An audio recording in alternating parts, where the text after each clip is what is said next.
Dan yang berbahagia hari ini dan yang sangat kami banggakan, para peserta yudisiawan.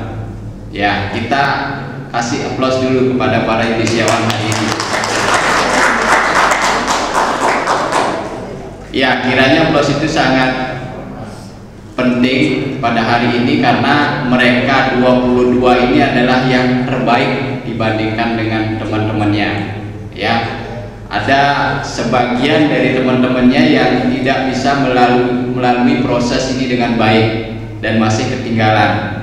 Ya, mudah-mudahan mereka bisa diberikan kesempatan dan waktu untuk bisa lulus tahun ini. Tetapi yang hadir hari ini adalah yang terbaik.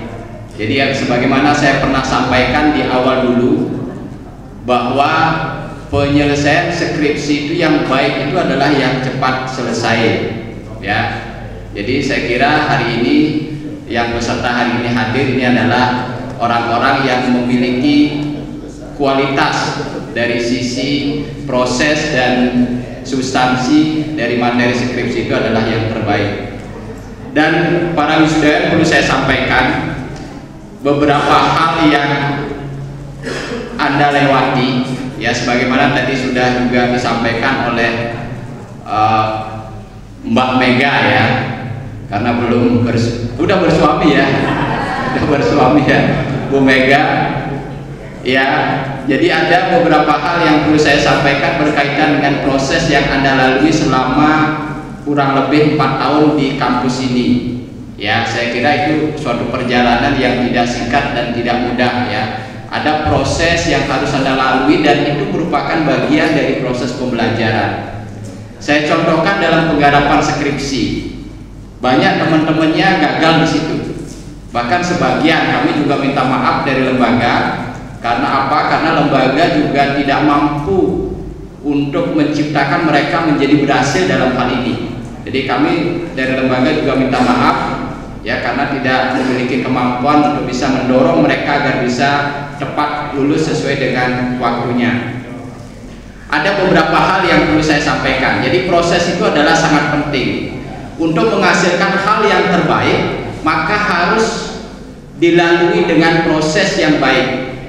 Proses itu seperti saya sampaikan tadi merupakan bagian juga dari proses pembelajaran.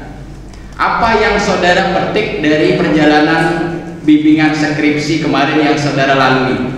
Yang pertama adalah Anda dinilai soal kejujuran.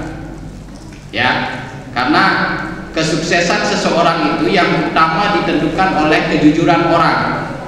Bagaimana Anda bisa jujur di dalam membuat skripsi? Ini ada menjadi suatu penilaian tersendiri bagi saudara. Dan itu nanti kejujuran itu akan sangat penting saudara terapkan dalam kehidupan sehari-hari, baik dalam keluarga maupun dalam lingkungan pekerjaan. Dan makanya saya seringkali wanti-wanti skripsi itu harus digarap sendiri, jangan dibuatkan oleh orang lain.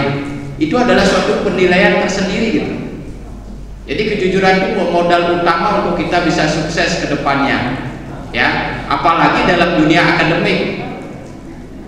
Pembimbing itu memiliki keterbatasan di dalam melihat apakah hasil pekerjaan saudara itu adalah jujur atau tidak. Kami memiliki keterbatasan soal itu. Tapi kalau Anda tidak jujur, itu akan membawa akibat Anda seumur hidup. Jadi kalau Anda tidak mau bekerja keras, tidak mau ulet, malas-malasan, maka pada akhirnya Anda akan ketinggalan kereta.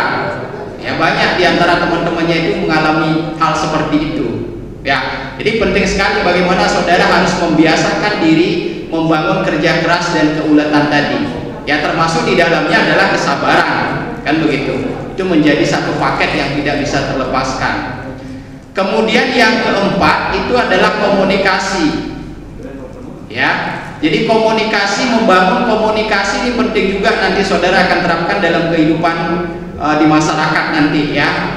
Jadi bagaimana saudara membangun relasi dengan teman sekerja, dengan atasan dan seterusnya. Itu sebenarnya saudara diuji itu pada saat bimbingan ya. Jadi bagaimana saudara membangun komunikasi dengan dosen pembimbing. Banyak itu yang gagal di situ. Banyak yang mengeluh dengan saya. Pak saya dosennya kok begini dan seterusnya. Itu salah satu bentuk komunikasi. Jangan membanding-bandingkan satu dosen dengan dosen yang lain. Seringkali saya sampaikan itu, ya. Jadi nggak boleh si A dibandingkan dengan si B. Kalau si A kok begini Pak, kalau B kok begini. Nah kalau itu Anda biasakan. Nanti kalau saudara dalam dunia kerja, masa Anda bandingkan atasan saudara dengan atasan temannya. Pak, kalau atasan teman saya setiap malam minggu saya diajak makan Pak. Kalau Bapak kok enggak ya? Apa yang terjadi nanti?